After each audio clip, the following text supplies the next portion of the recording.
بسم اللہ الرحمن الرحیم۔ السلام علیکم، welcome to my YouTube channel News Panda. کیسے ہیں آپ سب؟ امید کرتی ہوں کہ آپ سب خیریت سے ہوں گے۔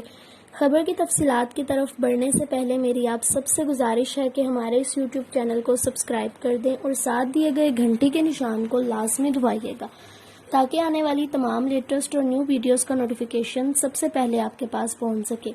پاکستان نے تجارت کے لیے چمن بارڈر کھول دیا۔ سخت سیکیورٹی کے ساتھ پاکستان نے افغان ٹرانزٹ ٹریڈ اور دیگر تجارتی سرگرمیوں کے لیے افغانستان کے ساتھ چمن میں موجود سرحدی گزرگاہ کھول دی۔ رپورٹ کے مطابق سرحدی علاقے پر ہونے والے ایک اعلیٰ سطح کے اجلاس میں سرحد کھولنے کا فیصلہ کیا گیا۔ سرکاری ذرائع کا کہنا تھا کہ بدھ اور جمعرات کو درآمد برآمد معاہدے کے تحت خشک میوہ جات اور دیگر اشیاء سے لدے 317 ٹرکس پاکستان سے افغانستان میں داخل ہوئے۔ چمن انتظامیہ کے ایک سینئر عہدیدار نے کہا کہ ایک سرحدی حکام نے کسٹم اور دیگر قانونی کارروائیاں مکمل کرنے کے بعد افغان ٹرانزٹ ٹریڈ کا سامان لے جانے والے 300 طویل ٹرکوں کو افغانستان میں داخل ہونے کی اجازت دے دی، جو کئی ہفتوں سے چمن میں انتظار کر رہے تھے۔ عہدیدار نے کہا کہ افغانستان سے 180 خالی ٹرکس پاکستان آئے۔ یہ ٹرکس اور ان کے ڈرائیور کووڈ-19 کے باعث دونوں ممالک کی سرحدیں بند ہونے کی وجہ سے افغانستان میں پھنسے ہوئے تھے۔ یہ ٹرکس افغانستان کے علاقے ویش منڈی میں ٹرانزٹ کا سامان اتار کر پاکستان واپس آنے کے منتظر تھے۔ چمن کے سینئر عہدیدار ذکا اللہ درانی نے ڈان کو بتایا کہ سرحد کو صرف افغان ٹرانزٹ ٹریڈ کی بحالی کے لیے کھولا گیا ہے اور دیگر تجارتی سرگرمیاں اور پیدل سفر کرنے والوں کو دونوں ممالک کی سرحدی گزرگاہ عبور کرنے کی اجازت نہیں ہے۔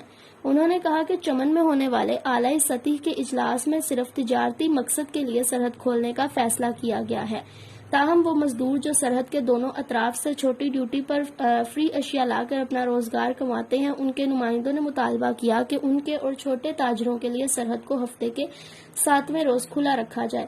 چنانچہ اجلاس میں فیصلہ کیا گیا کہ اس حوالے سے فیصلہ تمام اسٹاک ہولڈرز کے ساتھ ہونے والی آئندہ مشاورت میں کیا جائے گا۔ واضح رہے کہ پاکستان میں کرونا وائرس کا پھیلاؤ روکنے کے لیے 2 مارچ کو افغانستان کے ساتھ موجود سرحدی گزرگاہ چمن بارڈر بند کر دیا گیا تھا۔ بعد ازاں کچھ مواقع اور دنوں کے لیے چمن بارڈر کو کھولا بھی گیا تھا، البتہ یہ دوبارہ مکمل طور پر معمول کے مطابق نہیں کھولی گئی، جس کی وجہ سے لوگوں کی بڑی تعداد سرحد پار جانے کی منتظر تھی۔ اس سے قبل پاکستان نے کرونا وائرس کے قواعد پر عمل درآمد کے بعد ٹرانزٹ ٹریڈ معاہدے کے تحت 15 جولائی سے واہگہ بارڈر کے ذریعے افغان ٹرانزٹ ٹریڈ بحال کرنے کا اعلان کیا تھا۔ جی دوستو، آپ ہمیں اپنی رائے کا اظہار کمنٹ سیکشن میں ضرور کیجیے گا کہ کیا چمن بارڈر کو کھولنے کا یہ فیصلہ درست ثابت ہوگا یا نہیں، یا اس کو کرنا چاہیے تھا یا نہیں کرنا چاہیے تھا۔ دوستو، اپنی رائے کا اظہار کمنٹ سیکشن میں لازمی کریے گا۔